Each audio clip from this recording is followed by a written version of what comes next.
Hello, everyone. Welcome back to Jam Bets NFL Week 7 Sunday football coming at you all day. Cannot wait. Week 7, though, already 1/3 of the way through the NFL season.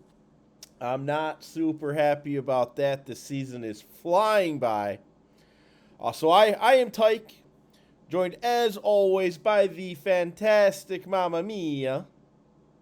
So we got a couple things we're going to go over today. We're going to give our recap from the Thursday night barn burner game. Bengals versus Steelers. What a great game. We're going to give you our recaps, things we were looking at there. And then we're going to dive right into the remaining games for Week 7 with some things that we're going to be watching out for with either over or underperforming. So, Mamma Mia, you want to go ahead and kick us off with your recap from Thursday? I sure will. My God, 1/3 of the season's done. That's shocking. Time is just flying. And it's been such nice weather, it just doesn't feel like we should be that far along in to the season. Anyway, Thursday night football, it was a great game, I gotta admit. I picked on Chase Brown a little bit. I said he would underperform. He was expected to have 10 fantasy points, and I had all the reasons why he wasn't going to have more than 10 fantasy points, but he actually scored 13 fantasy points. He had a decent night. He rushed 11 times for 108 yards. He caught 2 of 4 passes for -8 yards. But that was his highest scoring fantasy week so far. So he actually had a pretty good game. And then I expected Aaron Rodgers to overperform in this game. And he did. He had completed 23 of 34 passes for 249 yards, 4 touchdowns, 2 interceptions. He rushed once for 6 yards. He had 32 fantasy points, and he was projected for 21. So he did his job. I don't know what the defense on Pittsburgh was doing. Joe Flacco could have been getting a manicure back there half of the time. It was just, I was like, whose defense is this? Like, are they not on the field? They looked tired, gassed. Like, Tyke, you called this an upset game. You said, no, I think Cincinnati's going to win this game, and dang it, that Thursday night, whatever voodoo is going on there, it happened again. So, what did you have happen on this game? So I had two players that I was watching out for. I picked both to overperform. First player I gave out was Noah Fant to overperform, and he did. He overperformed. He caught 4 receptions. He had 44 yards and a touchdown. And then the other player I gave out Kenneth Gainwell. I thought I was not very high on Jalen Warren. I thought Gainwell was going to be heavily involved. He was not. Gainwell only had 3 carries. He ended with a total of 15 total yards. Caught 2 receptions for 1 yard. He had the 3 rushing attempts for a total of 14 yards. He did average almost 5 yards a carry. Jalen Warren had his best game of the season, 127 rushing yards. He was getting the ball often, and he averaged almost 8 yards a carry. So Wow. he stuck it to me pretty well there. Um, I did think one of the running backs were going to have a good game on the Steelers, but I did think it was Gainwell. As for the Bengals, that Bengals offensive line, they typically take a lot of heat of, the past couple of years. They haven't been very good, can't keep Joe Burrow up, and now Joe Burrow is hurt. But that Bengals offensive line has quietly gotten pretty good, at least compared to what they've been and what everybody kind of thinks what they are. I was almost considering taking TJ Watt as my overperformer as I started looking more into it. I didn't. Um, and then Joe Flacco, the ageless wonder apparently over there. It's not like he was just sitting on the couch all summer not doing anything. He was on the Browns squad. Um, Now he hasn't played the past couple weeks, but it's not like he just fresh came out of the street and was ready to go. And um, Super Bowl MVP Joe Flacco, big shoes to fill I over was there. amazed. Yeah, he looked great. But I digress. Let's jump right into this Sunday. Mamma Mia, you want to go ahead and give us the first player or thing you're watching out for? I'm gonna tell you, there's this guy. He's really catching the league by storm. Indiana Jones, Daniel Jones, the quarterback on Indianapolis. He's been having one heck of a good season. Year to date, he's completed 129 out of 180 passes, so a little over 66%. 1,502 yards. He's thrown for 8 touchdowns, 3 interceptions. He's ran 24 times for 76 yards and 4 more touchdowns. He's scored 130 fantasy points so far. He's projected for 19.8 in this game against the Los Angeles Chargers. And I'm going to kind of pump the brakes here on Indianapolis, I think. I go back and I see that Indy has played Miami, Denver, Tennessee, the Rams, Vegas, and Arizona. So last time he came into SoFi Stadium against the Rams, he only scored 12 points, fantasy points in PPR. He did have 25 against Denver, but that was at home. At Tennessee was their other away game. He scored 17 points.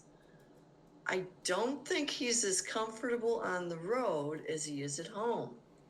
And I don't think that he's going to perform to get 19.8 fantasy points on the road because he hasn't shown that he's been able to do that. I know the Chargers are missing a bunch of people, but they are at home. It is in LA, and I think they're in a much tougher division. The Chargers are in with Denver, with Kansas City. You know, they just have a tougher road. So they're a tougher team, I think, to play against. And I don't think that Indiana Jones has really, other than the Denver game, shown that he can beat a good team. Okay, so let's see. And on the road, right? So I think those two things are going to play a lot. The other thing that helps him a lot is Taylor, the running back. He just gives him a lot of space to run and to throw. And I'm just not sure that this game, that comfort level that he's been enjoying is going to be there, right? I think being on the road, and if Taylor isn't, opening things up for the Colts, that they're going to struggle a little bit. I got a feeling that they're going to struggle a little bit, and LA's putting their best foot forward here. I think they have to win this game, and I think a 5-1 Colts team is maybe a little bit of a mirage. I just don't think that they are in such a tough division, Tennessee, Houston's got a good defense, but they haven't played them yet. So again, we haven't seen them play, other than the Denver game, the Ram game, a really good team. So I think they're gonna get woken up a little bit. So number one, what do you got going on for this weekend? Well, I love the Chargers Denver game. I have two players I'm picking from that game, both to overperform. So Okay. the first player, I'm also taking both the running backs. So the first one I'm taking J.K. Dobbins to overperform. J.K. Dobbins is only expected to have 12 fantasy points this week. He's not even projected to hit 60 rushing yards. I think, J.K. Dobbins? actually, J.K. Dobbins is playing the Giants, so my fault there. I have that backwards. Had me wondering if I missed a trade. No. Yeah, so never mind. I only have one player from that game. Okay, we'll Yeah, go back to it. J.K. Dobbins is Keep no going. longer on the Chargers. He is on the Denver Broncos. It's all All right. right, yeah. So J.K. Dobbins is going up against the New York Giants this week. Giants defense has not been very good. Giants are allowing the league highest or the league most. Dang. Let me restart that. The Giants are allowing opposing running back 6.1 yards per carry, which is the most in the NFL. Yeah. On top of that, the Giants, when they are getting gashed for these yards, it has primarily been against man blocking schemes. And that's the majority of what J.K. Dobbins takes. They're under center very frequently. When they're running the ball, he's taking those man snaps where the Giants are lackluster against. Dobbins has also gone for 63 plus yards, 5 out of 6 games so far this season. So on top of that, he's averaging 4.86 yards per carry, and he's going into a defense that allows more than 6 yards per carry. Top of that, the Chargers are also fifth in the league for yards before contact for their running backs. The running backs are getting 2.63 yards of positive gains before opposing tacklers are even making contact with them. Um, it just seems like this is going to be a very good opportunity for J.K. Dobbins, and his fantasy points and his projections just seem very low to me. And then on top of that, J.K. Dobbins quietly having a very good year. He has the fifth highest explosive run rate in the NFL. He's averaging not averaging. He is 7.7% of all of his runs are being flagged as explosive, which is either making people miss or getting 5 yards above expectation. So J.K. Dobbins has quietly been a very efficient runner so far this year, and he's going up against a weak defense that hasn't had any answers for the run game so far. So I'm taking J.K. Dobbins as my first overperformer. And the Giants are also allowing the 10th most rushing yards to running backs per game. They're allowing 98.8 rushing yards per game to running backs. So it just seems like this is going to. J.K. Dobbins should beat this line, his fantasy yards, and I think he's going to beat his rushing yards as well. All right, Mamma Mia, who is your next player? Well, my next player is the Minnesota Vikings' Jordan Mason, the running back. Apparently, Aaron Jones is still going to be out, so he's going to be toting the rock. Minnesota's coming off a bye week, so you would think they're going to be ready for this. Got to watch Jordan Mason with his ball security. He is averaging 11.4 fantasy points, and he's for the year he's listed as position 31 in the running backs. But since week 3, since he took over, he's actually number 16.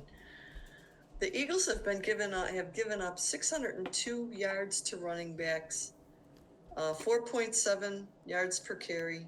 That's and 8 rushing touchdowns. That's the 6th highest in the league. Every team so far against the Eagles has exceeded 100 rushing yards. That's not so good.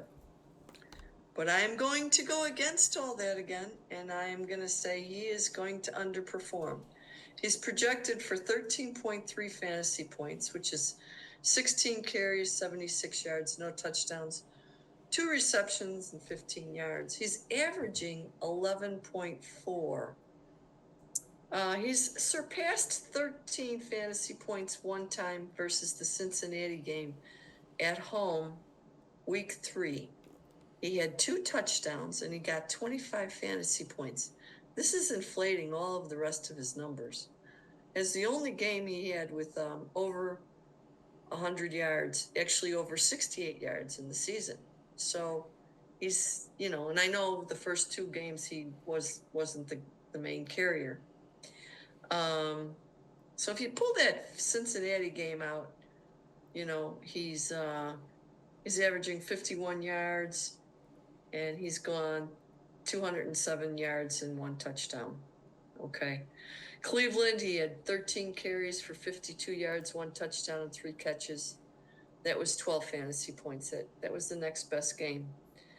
Super Bowl teams, speaking of the Eagles, who are going to be defending against him, Super Bowl teams with 3 consecutive losses in the following year do not go back to the Super Bowl.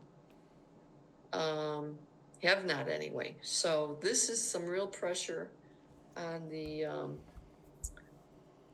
on those Philadelphia Eagles. And I'm sorry, I refuse to believe that Vic Fangio's defense is not going to pin their ears back and really show up. I think they're all healthy. I think Jalen Carter is going to play.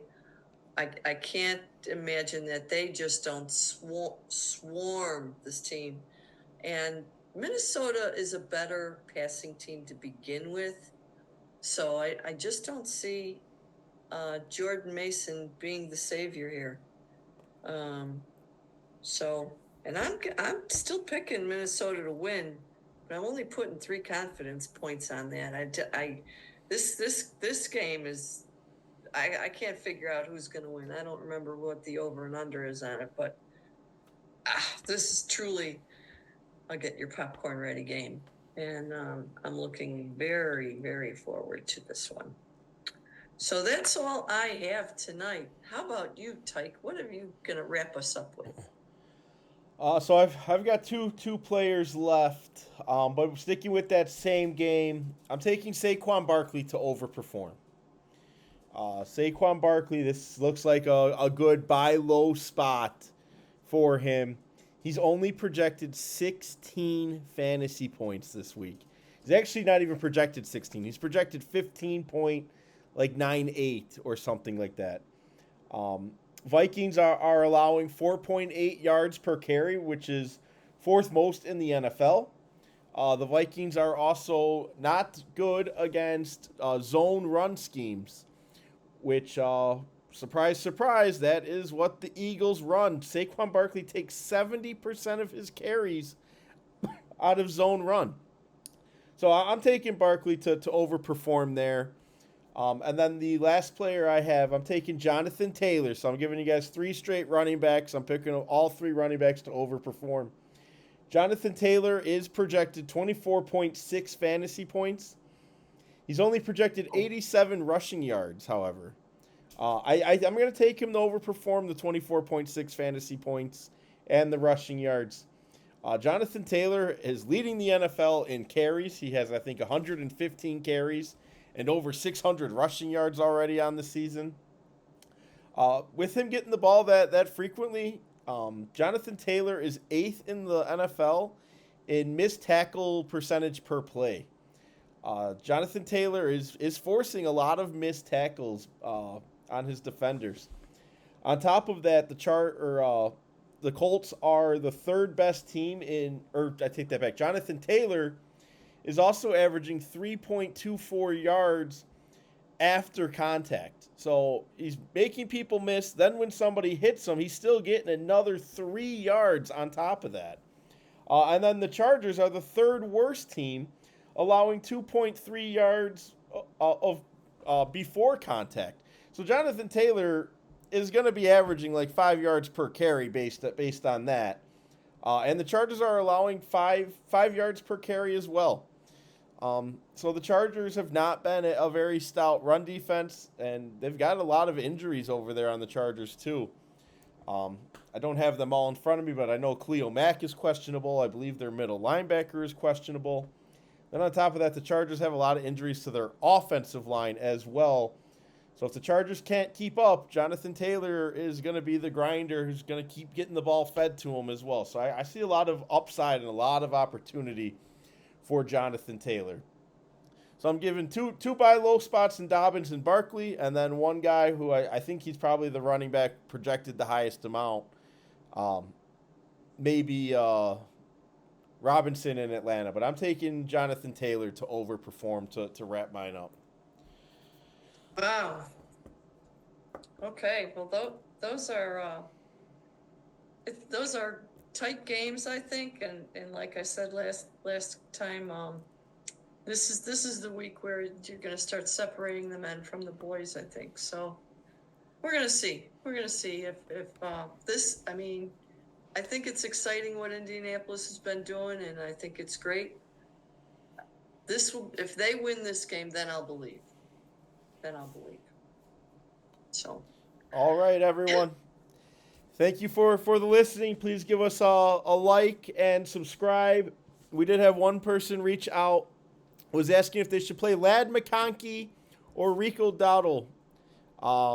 I'm giving the thumbs up for Rico. I'm playing Rico until he doesn't have 200 yards.